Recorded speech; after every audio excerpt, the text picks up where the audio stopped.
Most people would cry after public humiliation like this, but when I opened my laptop, I smiled instead. You know that feeling when your worst nightmare happens in slow motion? That's exactly what hit me during what I thought would be another boring company meeting. 500 people packed into the main auditorium, everyone checking their phones, half listening to quarterly reports. Normal Tuesday stuff, then our CEO stepped up to the microphone. His voice cut through the usual corporate mumbling like a knife. We're making some staffing changes today. My stomach didn't even have time to drop before he said my name. Out loud, in front of everyone. The silence that followed was deafening. People literally gasped, not the polite kind of gasp you hear in movies. Real sharp intakes of breath from hundreds of people who couldn't believe what they just witnessed. Makes sense, right? Most companies handle firings behind closed doors, in private offices with tissues and awkward small talk about pursuing other opportunities. But there I was, sitting in row 12, feeling like I'd been hit by a truck while wearing a spotlight. The woman next to me actually scooted away. Whether she thought unemployment was contagious or she just felt uncomfortable, I'll never know. Here's the thing about public firings, they're corporate suicide. Studies show company morale drops by 21% after surprise terminations. 21%, that's not just a number on a spreadsheet. That's real people going home and updating their resumes, wondering if they're next. The reactions around me were wild. Some coworkers looked terrified, like they'd witnessed a car accident. Others seemed genuinely angry on my behalf. A few, let's be honest, probably felt relieved it wasn't them getting called out. Human nature at its finest, well, the CEO didn't stop there. He kept talking about performance standards and company direction while I sat there like a deer in headlights. Every word felt like another nail in my professional coffin. The worst part, no explanation beforehand. No private conversation, no heads up that my career was about to become public entertainment. My phone started buzzing immediately. Text messages from friends in other departments. Are you okay? What happened? This is crazy. Yeah, tell me about it. Nothing quite prepares you for becoming the main character in someone else's power play. The meeting dragged on for another 20 minutes. 20 minutes of sitting there while everyone snuck glances at me, whispering behind cupped hands. Some looked sympathetic. Others seemed to be calculating their own job security. The energy in that room shifted completely. You could practically feel the fear spreading like wildfire. And the weird part is, I still had no idea why this was happening. No performance reviews had gone badly. No major mistakes that I knew about. Just my name echoing through a packed auditorium and 500 pairs of eyes watching my world fall apart in real time. But what happened next would make this public humiliation look like child's play. Because getting fired was just the beginning of a much stranger story. Being escorted out felt like a walk of shame times 10. Security flanked me on both sides while 500 pairs of eyes watched every step. My personal items got shoved into a cardboard box, family photos, coffee mug, that stress ball I never used. The whole thing took maybe 3 minutes, but it felt like hours. I couldn't even ask basic questions. Why now? What did I do wrong? Was there paperwork to sign? Nothing. Just please come with us, and suddenly I'm standing in the parking lot holding my entire work life in a beat-up box. The security guard actually seemed embarrassed. He kept apologizing under his breath like he'd accidentally stepped on my dog. Then there's the aftermath nobody talks about. HR got slammed with meetings that month. 30% more than usual. Turns out public firings create a special kind of workplace chaos. People started asking uncomfortable questions about job security, company policies, and whether they were next on some invisible chopping block. The rumor mill went absolutely wild. Some people thought I'd stolen money, others whispered about inappropriate behavior with clients. One particularly creative theory involved me selling company secrets to competitors. Makes sense, right? When you fire someone publicly without explanation, people fill in the blanks themselves. And those blanks usually get filled with the worst possible scenarios. But here's what really gets interesting. Research shows that losing your job suddenly can spike stress levels by 35%. Your body doesn't care if the firing was justified or not. It just knows the steady paycheck disappeared overnight. Sleep problems, headaches, that weird stomach thing where nothing tastes good anymore. I experienced all of it. Well, the physical symptoms were just the beginning. The psychological impact hit different. Every former colleague who saw me at the grocery store would get this awkward look. Some pretended not to see me. Others came over with that fake sympathy voice, asking, "How are you holding up?" Like I'd been diagnosed with something terminal instead of just losing a job. Meanwhile, back at the office, paranoia was spreading faster than gossip about the CEO's new haircut. Employees started working longer hours, volunteering for extra projects, basically doing anything to avoid becoming the next public spectacle. Productivity actually went up initially, but it was fear-based productivity. That never lasts. And the weird part is how quickly workplace culture can shift. One dramatic firing changed everything. People stopped joking around in meetings. Casual conversations became more guarded. The office coffee machine turned into some kind of neutral zone where people exchanged worried glances instead of weekend plans. The whole experience taught me something valuable about human nature. When leadership makes dramatic moves without explanation, people assume the worst. They start questioning everything: their own job security, company values, whether management actually knows what they're doing. Little did anyone know, including myself, that this public humiliation would eventually lead to discovering something much bigger about our fearless leader. Something that would make my firing look like small potatoes compared to what was really happening behind closed doors. Getting escorted out like a criminal wasn't exactly how I planned to spend my Tuesday, but here's what nobody expected, including me. The dramatic firing that was supposed to shut me up actually opened the biggest can of worms in company history. Within days, something strange started happening around the office. Former colleagues would text me random bits of information. "Did you know the CEO had 3 private meetings last month with that new VP from marketing?" Another message: "He's been working really late with her, lights on until 10 p.m. These weren't malicious people trying to spread rumors. They were genuinely confused by what they'd witnessed. The pieces started forming a picture I never saw coming. Sarah, the VP who joined our company just 6 months earlier, had somehow become the CEO's right-hand person overnight.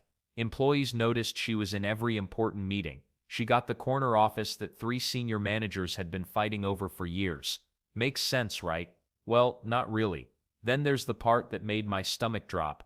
A friend still working there forwarded me something that changed everything. The CEO had been sending company-wide emails from his personal account by mistake. IT flagged it, but not before several people saw message threads that weren't meant for business eyes. Messages like "Can't wait to see you tonight," and "This has to stay between us until the acquisition is done." But why does this matter to my firing? The timeline was suspicious. Sarah had suggested restructuring the department I managed. She wanted someone fresh to handle the client relationships I'd built over 5 years. The CEO agreed immediately, which shocked everyone since he'd praised my work just weeks before. Research shows that 60% of employees say office gossip spreads twice as fast after dramatic workplace events.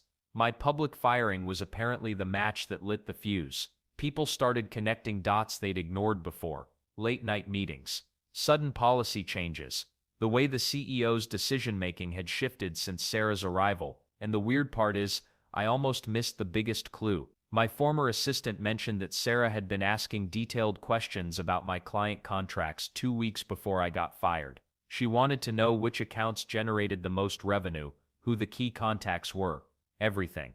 At the time, it seemed like normal curiosity from a new executive. The evidence kept piling up through whispered conversations and forwarded emails. Studies show that employees who discover secrets about their leaders are 45% more likely to discuss workplace ethics with colleagues. My firing had accidentally created a network of people paying closer attention to what was really happening behind closed doors. What started as company gossip was becoming something much more serious. The CEO's secret relationship wasn't just affecting his marriage, it was influencing major business decisions, including the decision to fire me in the most humiliating way possible. Little did I know, this information was about to become the most powerful weapon I never intended to have. Confronting HR with evidence of the CEO's secret affair felt like walking into a lion's den with a water pistol. But I had those damning messages, screenshots of conversations that would make a soap opera writer blush. The HR director's face went from polite confusion to wide-eyed panic faster than a cat spotting a cucumber. "These are substantial allegations," she stammered. adjusting her glasses 3 times in 10 seconds. Well, substantial was one way to put it. I'd call them company-destroying bombshells, but hey, we all have our own vocabulary. Within hours, whispers started echoing through cubicles like wildfire. Office gossip travels at light speed, especially when it involves the person who just humiliated someone publicly. The same CEO who'd made my firing a spectacle was now the star of his own drama series, and trust me, the ratings were through the roof. Then there's the fascinating psychology of workplace scandals. When leadership credibility crumbles, everything changes. Studies show that 40% of employees lose faith in their leaders after major misconduct surfaces. But seeing it happen in real time, that's something else entirely. The CEO's usual swagger disappeared overnight. His confident stride became a nervous shuffle. Those executive meetings that once felt intimidating suddenly seemed desperate. Makes sense, right? Hard to maintain authority when your dirty laundry is being aired in the company break room. And the weird part is how quickly the power dynamic shifted. Employees who once cowered during his presentations now exchanged knowing glances. The man who'd fired me like I was yesterday's newspaper was suddenly checking over his shoulder at every turn. Media attention hit like a sledgehammer.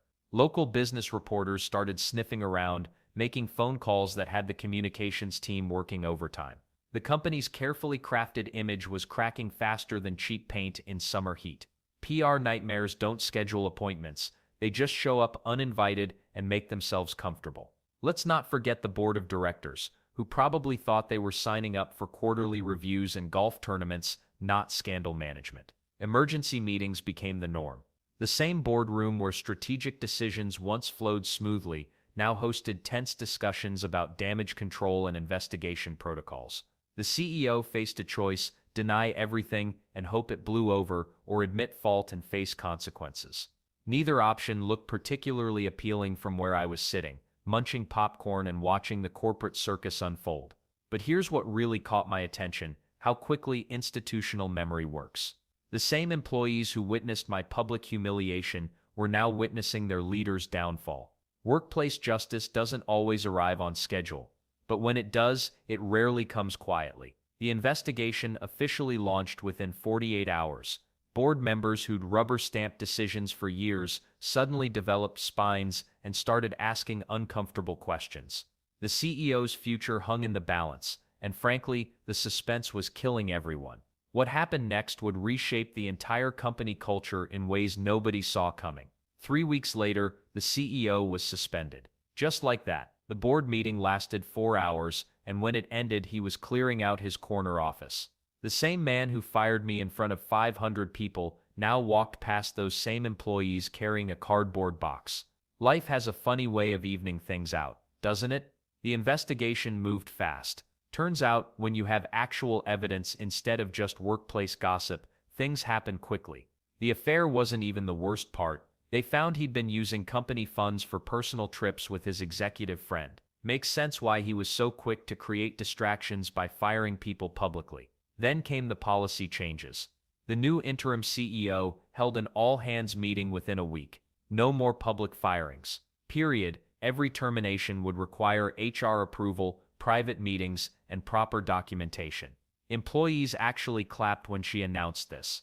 That's how badly the previous approach had damaged trust. Let's not forget the ripple effects throughout the company. Morale surveys showed a 35% improvement within just 2 months of the CEO's suspension. People started speaking up in meetings again. The fear that had gripped everyone after my public firing began to fade. Workers felt safer knowing there were actual processes in place now. But here's where things got interesting for me personally. The rival company that hired me had been watching this whole situation unfold. My new boss told me during my first week we specifically wanted someone who stood up for what's right. Apparently, my decision to expose the truth had made me more valuable, not less. Who would have thought getting fired could become a selling point? The weird part is how much happier I became. Research shows that 73% of people who change jobs after being fired report higher job satisfaction. My new workplace treats employees like actual humans. No public humiliation. No power trips. Just honest work with honest people. The pay is better too. 33% more than my old job. My former colleagues kept me updated on the aftermath. The executive involved in the affair resigned quietly.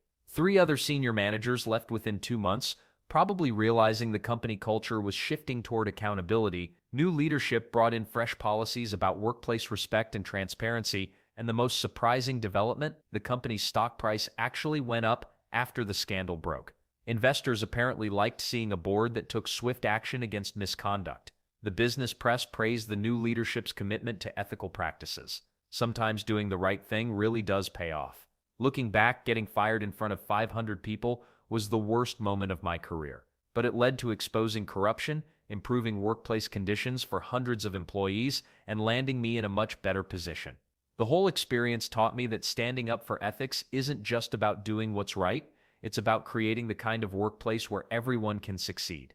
Sometimes the most painful experiences lead to the most important changes.